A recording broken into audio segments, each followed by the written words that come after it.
Hi friends, welcome to XMB. तो जैसा कि आपने थंबनेल पे देखा कि मैं किसी के एक आंसर से बहुत ज़्यादा सरप्राइज हुआ हूँ।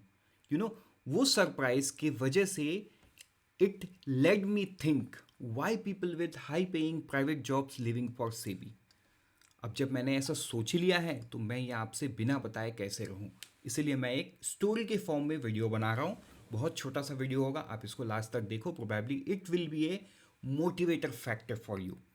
तो शुरू करते हैं video. Welcome to I X M B my friends, very good morning to all of you. तो let's begin with the background story. What is my motive behind making this video, कि मैं क्यों बनाना चाहता हूँ, ऐसा क्या आंसर था। तो देखो, दिस इज मी। कुछ दिन पहले मैं एक स्टूडेंट से मिला who is preparing for SEBI grade, right.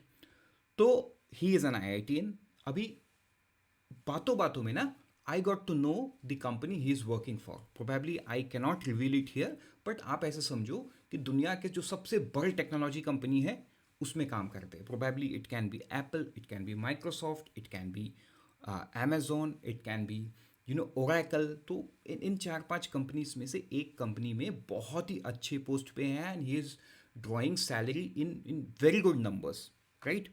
And obviously he is below 30. So, while I was talking to him, I realized asking him a question. क्या? Why do you want to join SEBI when you can earn in dollars and settle in Silicon Valley? ऐसा ये मतलब ऐसा नहीं है कि ये सवाल मेरे दिमाग में रैंडम आया।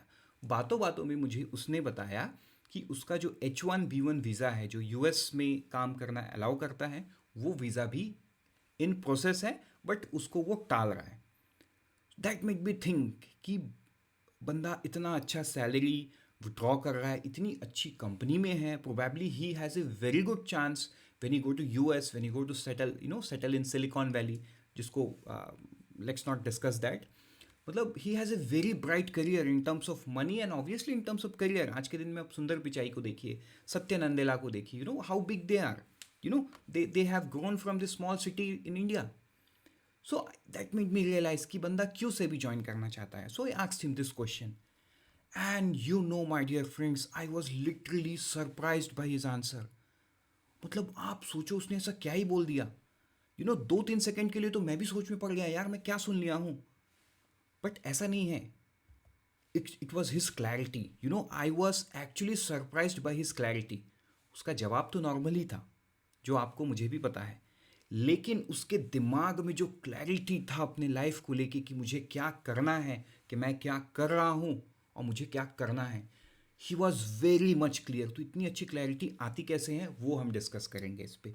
तो फ्रेंड्स, अब हम आगे बढ़ते हैं और उसके आंसर को डिकोड करते हैं। मैंने अभी तक उसका आंसर को बताया नहीं, उसके आंसर को डिकोड करते हैं। देखो, उसने जो आंसर बताया वो तो मैंने तब कंज्यूम कर लिया, लेकिन बाद में ना मैं सोचता रहा कि how could a person of such an small age have this clarity. Obviously मेरे दिमाग में ये भी था कि बंदा आईआईटीएन है और बंदा कहाँ और कौन सा ऑर्गेनाइजेशन में काम कर रहा है।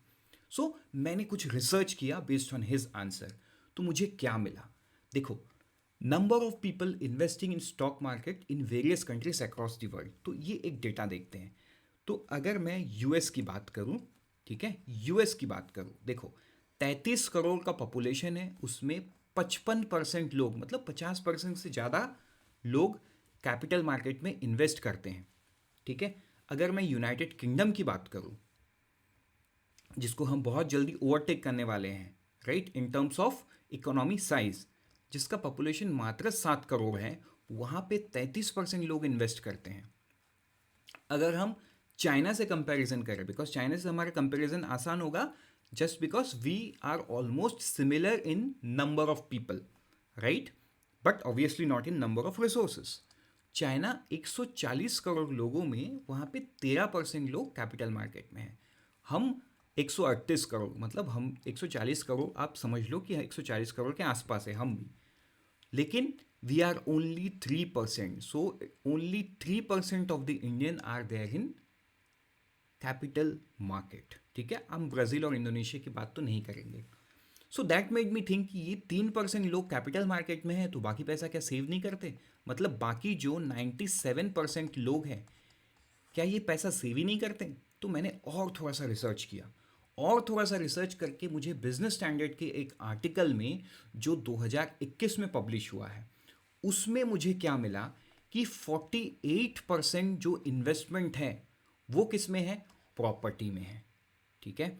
और इंश्योरेंस एंड प्रोविडेंट फंड में 11% है, गोल्ड में 17% है, बैंक डिपॉजिट में 16% है, कैश में 4% है और इक्विटीज में 4% है। तो अब मुझे कोरिलेशन मिलता हुआ दिख रहा है एंड आई होप आपको भी दिख रहा है। लेकिन इसमें एक चीज मैंने और नोटिस किया।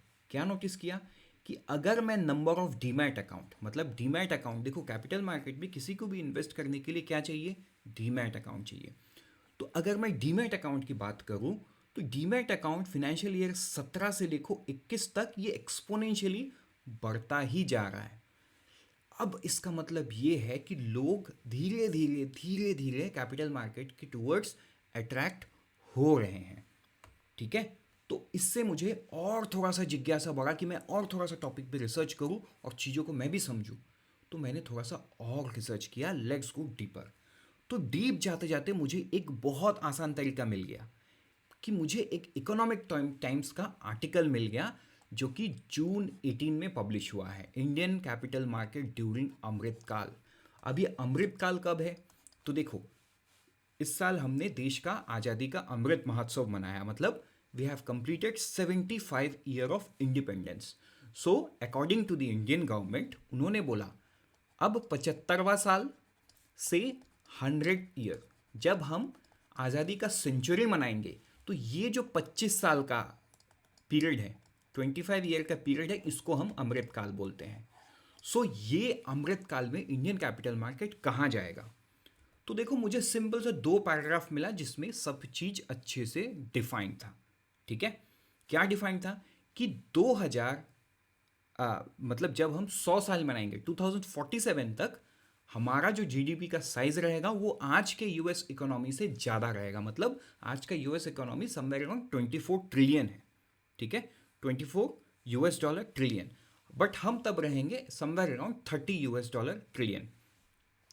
तो अगर हम इस डेटा को लेके चलते हैं तो देखो आज के दिन में यूएस का जो मार्केट कैपिटलाइजेशन है, मतलब कैपिटल मार्केट का, वो उनके इकोनॉमी का डबल है। इसका मतलब उनका जो इकोनॉमी का साइज है वो समवेयर अराउंड 24 ट्रिलियन है, तो उनका कैपिटल मार्केट का साइज क्या है, 48 ट्रिलियन। लेकिन इंडिया के केस में ये बहुत कम है। अब अगर हम इंडिया के इकोनॉमी की ग्रोथ की बात करें और इंडिया के बाकी सारे फैक्टर्स की बात करें, ठीक है, कैपिटल मार्केट ग्रोथ की बात करें, तो बाई 2000 47, मतलब जब ये अमृतकाल पूरा हो जाएगा, we would be somewhere around US dollar 60 trillion का market capitalisation with US dollar 30 trillion in the size of economy, मतलब 2:1 के रेशियो में आ जाएंगे। जो एनुअल ग्रोथ रेट उसको कंसीडर किया गया 13.6%। अगर हम पुराने डेटा को देखें तो हर साल सेंसेक्स बोलो या आप निफ्टी बोलो कि कहीं ना कहीं 10 to 12% का ग्रोथ तो दे ही रहा है। सो डेटा के साथ, मतलब फ्यूचर फॉरकास्ट के साथ पास्ट डेटा मैच करता हुआ नज़र आ रहा है। तो यहाँ से मुझे और क्लैरिटी मिल गया। लेकिन फिर मैंने सोचा कि ये तो फ्यूचर फॉरकास्ट है, क्या ये सच है? क्या ये हम 10 साल में कुछ हुआ है जिससे हम बता सकते हैं? इसमें एक और चीज़ लिखा हुआ था कि इंडिया का जो स्टार्टअप है वो that is 4th fastest growing startup in the world. तो क्या ये सच है? तो उसमें भी मुझे एक डेटा मिला। आप देखो ये जितने सारे स्टार्टअप्स हैं, ठीक है, ये कहीं ना कहीं लास्ट 10-11 साल में इनकॉर्पोरेट हुए हैं and look at their size. Byju's 21 billion, Paytm $14.5 billion. ठीक है। भारत पे अब मैं फिनटेक कंपनी को ही हाईलाइट कर रहा हूँ, ग्रो, अपस्टॉक, ठीक है, क्रेड। तो अब आप एक चीज सोचो, ग्रो, अपस्टॉक, ये कंपनी का काम क्या है? ये तो कैपिटल मार्केट में लोगों को इन्वेस्ट करवाती है। They are stock broking firm along with other financial products. तो कहीं ना कहीं ये जो फ्यूचर पॉडकास्ट है ये सही साबित होने वाला है।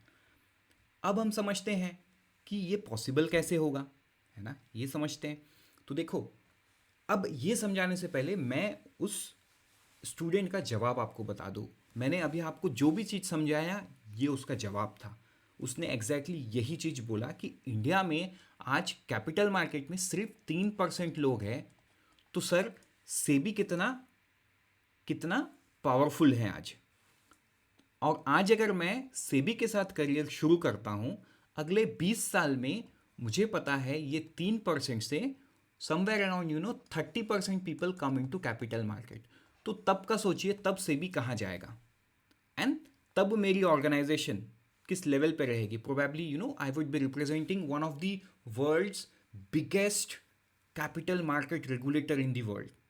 ठीक है, that is his dream, right. वो आज का नहीं सोच रहा है, वो फ्यूचर का सोच रहा है, अपने पूरे करियर का सोच रहा है। That is the clarity needed in life. तो देखो, अब सवाल ये है कि ये सच में पॉसिबल है क्या? वो तो फिलोसॉफिकल बात हो गई। तो देखो, investment in technology infrastructure to handle the increase in volume, obviously बात है ये हो रहा है।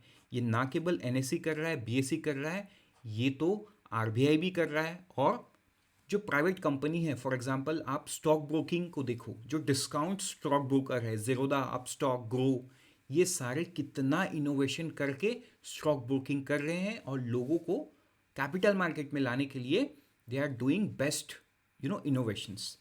Investment in human resource to ensure train man power availability to hand hold, ये आपकी बात हुई। मतलब आज जो आपका रिक्रूटमेंट हो रहा है, you are that human resource, you are that train man power my dear friends. तो अगर आपके दिलो दिमाग में कहीं पे भी है सेबी में तैयारी करना, तो this is the right opportunity. This is the right opportunity. Do not wait for it to go from your door, right. Grab that opportunity by preparing for the exam. अब इसमें और भी सारा ऑप्शंस है, ये सब आप पढ़ लो, आपको क्लैरिटी मिल जाएगा।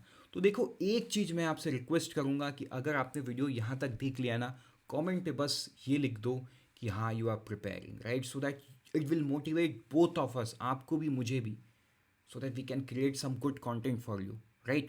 So with this we are done. Let's meet in some other lecture. Till then, thank you and all the best for all the exam that you are preparing.